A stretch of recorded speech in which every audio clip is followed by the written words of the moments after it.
Namaste. So you've all heard about karma before, right? You know, what goes around comes around. And you probably also heard about reincarnation. So today we're going to talk about these two concepts in the context of the Dharmic religions. So all of the Dharmic religions believe that karma and reincarnation are laws of the universe, just like the laws of physics.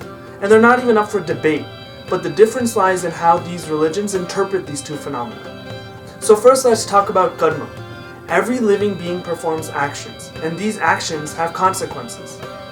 And this is similar to Newton's third law of motion, which states that every action has an equal and opposite reaction.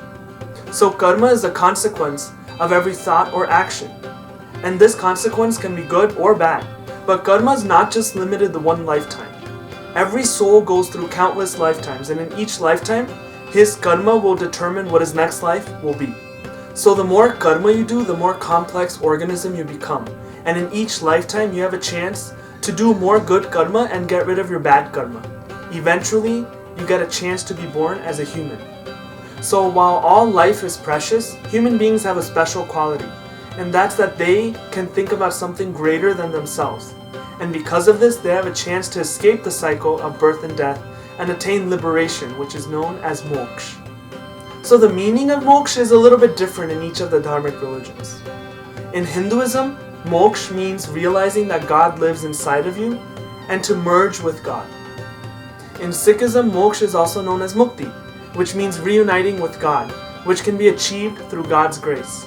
In Buddhism, moksha is known as parinirvana, which is a state where you no longer exist in the material universe and you attain eternal peace. In Jainism, moksha is where your soul is no longer restricted to the material world and you live in a state of infinite peace. So the laws of karma are actually really complicated, but I'll try to make it easier for you by breaking it into three categories: good karma, bad karma, and no karma. So obviously good karma is better than bad karma, but even better is a state where you have no karma.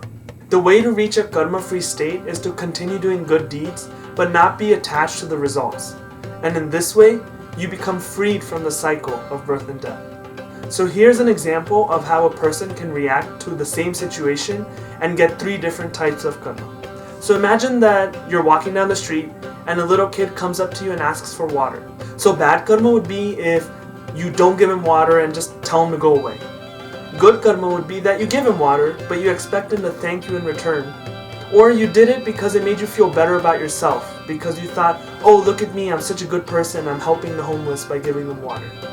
But no karma would be if you gave him water without any expectations, simply because it was the right thing to do.